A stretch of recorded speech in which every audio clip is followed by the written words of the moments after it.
So with everything that is going on right now, tenants are not paying rent, people are applying for forbearance, people are losing their jobs, unemployment has been rising as we're speaking right now. If you're buying a property and it has a tenant in there, should you be worried?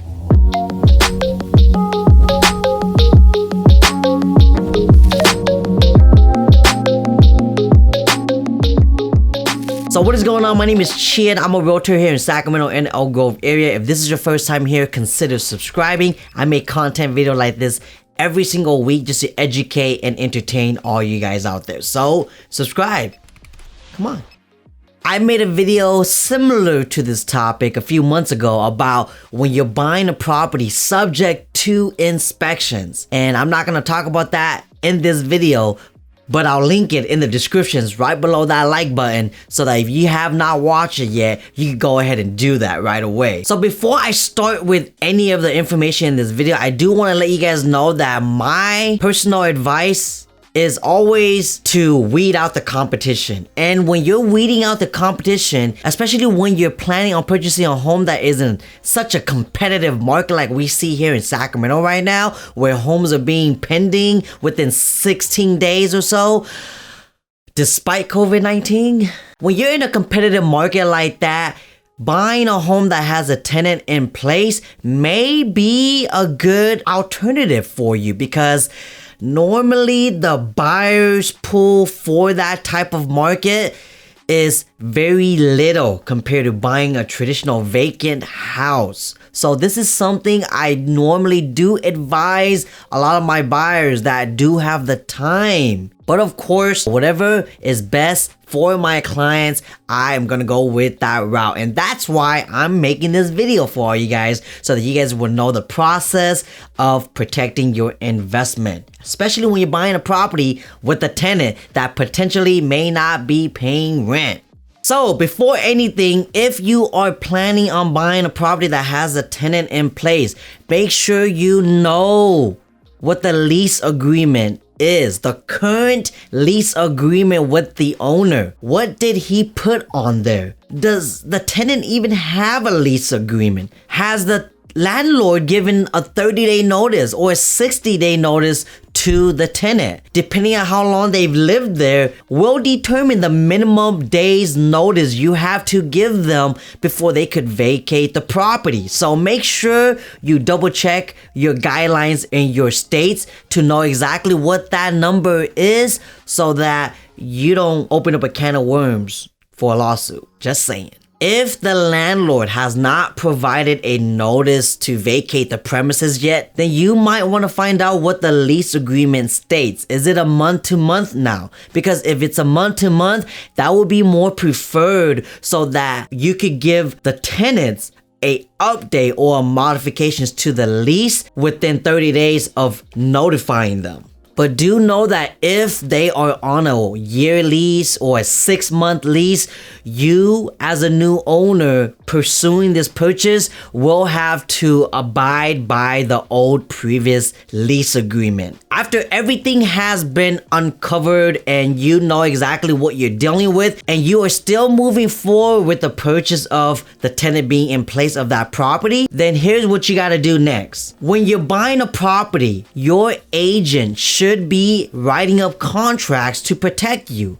One of those contracts could state that before you could actually close on the deal with the previous owner, the property has to be vacated, meaning that the tenant has to move out in order for you to buy the property completely. So with this term written in the contract and the sellers acknowledging and signing it, now they have a responsibility to making sure that that is gonna be promised to you at the final walkthrough. Speaking of final walkthrough, this is where you conduct a final walkthrough other than when you saw the property previously. If you have requested certain repairs to be done by the previous owner, now is your time to go through that checklist with your agent to see if all of those have been completed based off of what the seller had told you. And during this final walkthrough, if for whatever reason the tenants just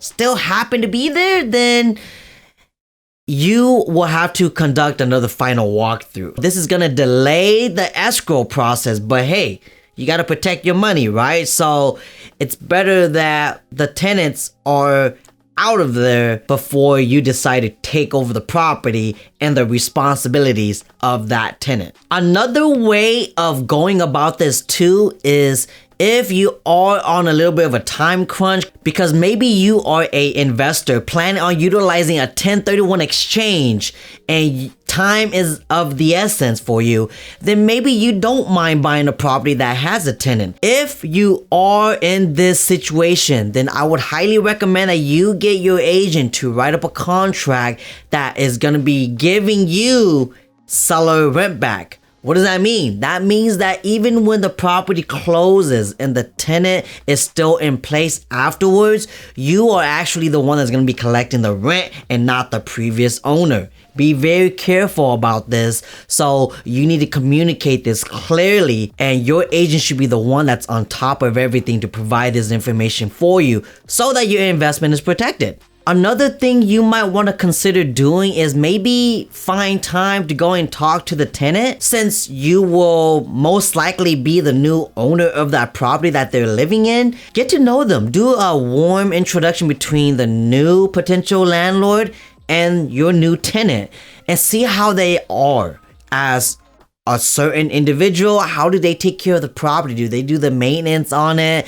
Was they cooperating when it came to showing the property initially? All of these indicators should let you know whether or not you should move forward with risking your money buying this property with this tenant in place or not. And you can find out more about the tenants in place from the previous owner by communicating with your agent to communicate with their agent about how the tenants are. Do they have any records of how they conducted the credit history checkup on the tenant initially? How long have they been there?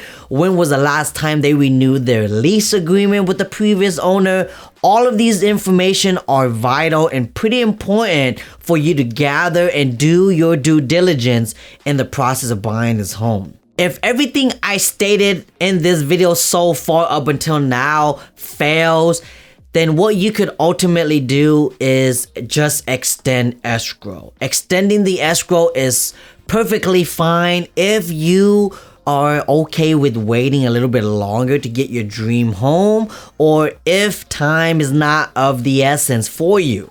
Every escrow, I always like to say that there's always going to be hiccups. As long as you know and you are communicating with your agent that you need to or want to extend escrow just because the tenant doesn't seem like they're going to be moving anytime soon, then that's going to be perfectly fine. Normally, this is a route I would recommend all my clients to take, is to extend escrow, because that way they don't get the responsibilities of being the new homeowners of that property that has that tenant. Who knows what's going to happen the moment you close and the tenant is still there. So with that in mind, it's just more assurance for the new owners that once the home officially closes, you're gonna get the keys to your new home and you can start moving in.